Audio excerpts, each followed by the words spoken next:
এই মুহূর্তে খুলনায় আছেন রিপোর্টার আব্দুল আল মামুন রুবেল। তার সঙ্গে আলোচনায় যুক্ত হচ্ছেন পাটকল রক্ষায় সম্মিলিত নাগরিক পরিষদের সদস্য মুনির চৌধুরী সোহেল। সরাসরি যাচ্ছে সেখানে। রুবেল, এক সময় শিল্পনগর হিসেবে খ্যাত খালিশপুর অঞ্চল কিন্তু এখন একেবারে মৃতপ্রায়। এর প্রধান কারণ হচ্ছে এই অঞ্চলে যে 9টি রাষ্ট্রায়ত্ত জুট মিল ছিল, যেটি 2020 সালে বন্ধ হয়ে যায়, ফলে এখানে প্রায় 20 থেকে 25 হাজার শ্রমিক বেকার হয়ে পড়েন। আসলে এখানকার শ্রমিকদের কি অবস্থা, তারা আসলে কেমন ভাবে দিন কাটাচ্ছেন এবং পরবর্তীতে আসলে তাদের কি হতে পারে, এসব বিষয়ে আজ আমরা কথা বলবো পাটকল রক্ষা সম্মিলিত নাগরিক পরিষদের সদস্য মুনির চৌধুরী সোহেলের সঙ্গে, যিনি দীর্ঘদিন ধরে এইসব আন্দোলনের সঙ্গেও ছিলেন, শ্রমিকদের নিয়ে নানা রকম কথা বলেন। সোহেল ভাই, আপনাকে স্বাগত জানাচ্ছি। শুরুতে জানতে চাচ্ছি যে এই আজকে মে দিবসের দিনে আমরা শ্রমিকদের দুর্দশার কথা তুলে ধরছিলাম। এই অঞ্চলের এক সময় প্রায় 20 থেকে 25 হাজার শ্রমিক কাজ করছেন, তাদের এখন আসলে কি অবস্থা আপনারা জানেন? আপনারা জানেন যে 2020 সালের 2রা জুলাই তৎকালীন আওয়ামী লীগ সরকার 26টি পাটকল বন্ধ করে। তার মধ্যে খুলনা অঞ্চলে আছে 9টি। এই 9টি পাটকলের প্রায় 20 থেকে 25 হাজার কর্মহীন বেকার শ্রমিকরা পড়ে আছে। এরা বুক বেঁধে আশায় আছে যে এই পাটকল হয়তো বা একদিন চালু হবে, আবার এই পাটকলে তারা উৎপাদনের সঙ্গে যুক্ত হতে পারবে। কিন্তু আমরা বাস্তবতা দেখতেছি ভিন্ন। এই শ্রমিকরা বর্তমানে যার যার এলাকায় চলে গেছে। অনেকের বাড়ি খুলনা অঞ্চলে না, স্থানীয় না, ফলে যার যার গ্রামে যে কৃষি খাতে কাজ করছে, কিন্তু ওরা কৃষি খাতে কখনোই অংশগ্রহণ করে নাই। অদক্ষ পেশায় যুক্ত হচ্ছে যারা খুলনা অঞ্চলে পড়ে আছে। অদক্ষ পেশা বলতে অনৈতিক পেশাও যুক্ত হচ্ছে। ইতোমধ্যে যারা রিক্সা চালাচ্ছে, অটো বাইক চালাচ্ছে এবং দিনমজুর হিসেবে কাজ করছে। আমরা জেনেছি এই পাটকল আন্দোলনে যুক্ত থেকে 3-4 জন শ্রমিক অটো চালিয়ে মৃত্যুবরণ করেছে, অ্যাক্সিডেন্টে মৃত্যুবরণ করেছে। চিকিৎসা করাতে পারছে না, পরিজনকে লেখাপড়া শেখাতে পারছে না তাদের সন্তানদের। যেটি হচ্ছে কি, যে কারণে আসলে বন্ধ করে দিয়েছে সরকার, আর্থিক ক্ষতির কারণ দেখেছে। আসলে এটি কি আর্থিক ক্ষতির বিষয়টি আসলে ছিল? না, মোটেই আর্থিক ক্ষতির বিষয় ছিল না।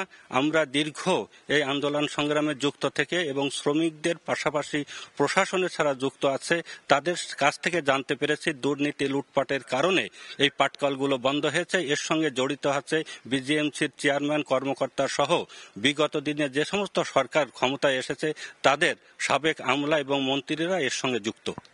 আরেকটি বিষয় হচ্ছে কি, আমরা দেখেছি সম্প্রতি কয়েকটি পাটকল বেসরকারি উদ্যোগে চালু করা হয়েছে, যদিও সেটি সীমিত পরিসরে। এতে আসলে শ্রমিকরা লাভবান হচ্ছে কিনা? না, এতে শ্রমিকরা লাভবান হচ্ছে না।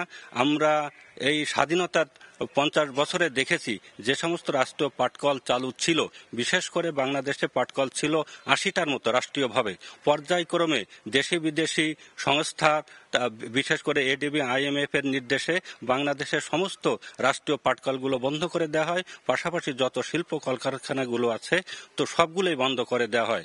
শুধুমাত্র পরিবর্তন হয়েছে এদেশে যে সমস্ত সরকারগুলো এসেছে, সেই সরকারগুলোর পরিবর্তন ঘটেছে, আবার অন্য সরকারগুলো ক্ষমতায় এসেছে, কিন্তু এদেশের মানুষের, সাধারণ মানুষের এবং পাটকল শ্রমিকদের ভাগ্যের চাকার কোনো পরিবর্তন ঘটেনি। আপনারা আসলে এই মুহূর্তে কি দাবি দেওয়া রয়েছে? এটি রাষ্ট্রীয়ভাবে চালানো, যাকে বেসরকারিভাবে ভালোভাবে চলতে পারে কিনা? আমাদের দাবি দেওয়া রাষ্ট্রীয় পাটকল রাষ্ট্রভাবে চালু করতে হবে। ইজারা বা ব্যক্তি মালিকানাধীন প্রতিষ্ঠানে পরিণত করে লাভবান হওয়া সম্ভব নয়। আপনারা জানেন এই অঞ্চলে 3টি রাষ্ট্রীয় পাটকল বন্ধ করে দিয়ে বেসরকারি বা প্রাইভেটের সাথে দেওয়া আছে। তার উল্লেখযোগ্য হল মহাসেন, সোনালী এবং অ্যাজাক্স জুট মিল। এখানে বন্ধ হয়ে থাকায় দীর্ঘদিন ধরে যে শ্রমিকরা কাজে যুক্ত ছিল আজও পর্যন্ত তারা কাজ পায়নি।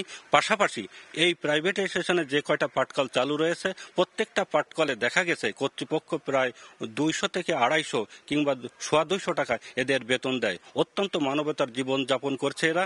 আমাদের দাবি, সরকারিভাবে যে নীতিমালা আছে প্রাইভেটাইজেশনে, সেই নীতিমালা অবশ্যই বাধ্যতামূলকভাবে চালু করতে হবে, যাতে এরা উপযুক্ত বেতন পায় এবং স্বাভাবিক জীবনযাপন লাভ করতে পারে। সেক্ষেত্রে আসলে আপনারা যে বারবার আন্দোলন করছেন, সরকারি পর্যায়ে বলার চেষ্টা করছেন, সব জায়গা থেকে আপনারা কি ধরনের উত্তর পান? আপনারা কি কোনো আশার জায়গা দেখেন? হ্যাঁ, আমরা আশার জায়গা দেখি। এই কারণে পাটকল এবং পাট বাংলাদেশের ইতিহাসে একটি উজ্জ্বলজনক অধ্যায় এবং দেশে বিদেশে এর চাহিদা যেরকম আছে এবং এই ঐতিহ্য এবং সুনাম পৃথিবীব্যাপী আছে। এবং এই পাটকল যদি চালু থাকে তাহলে শুধুমাত্র শ্রমিকরা না, এই উৎপাদনের মধ্য দিয়ে যে লাভ আসবে সেই লাভ জাতীয় অর্থনীতিতে বিশাল ভূমিকা রাখবে। ধন্যবাদ আপনাকে। দর্শক, আমরা আসলে শুনছিলাম এখানকার আন্দোলনকারী নেতারা আসলে বলছেন এখনো সুযোগ রয়েছে পাটকলগুলো ঠিকভাবে চালু করে পুনরায় আবার এই অঞ্চলের অর্থনীতিতে টাকা ফিরিয়ে আনার, এবং তারা প্রত্যাশা করছেন যে ঠিকঠাকভাবে সবকিছু করা গেলে, পরিকল্পনা করা গেলে সেটিও করা সম্ভব হবে। তো আমার কাছে এই ছিল খুলনা থেকে পাটকল শ্রমিকদের দুর্দশাগ্রস্ত জীবন নিয়ে সবশেষ। সরাসরি যুক্ত ছিলাম খুলনার খালিশপুরে।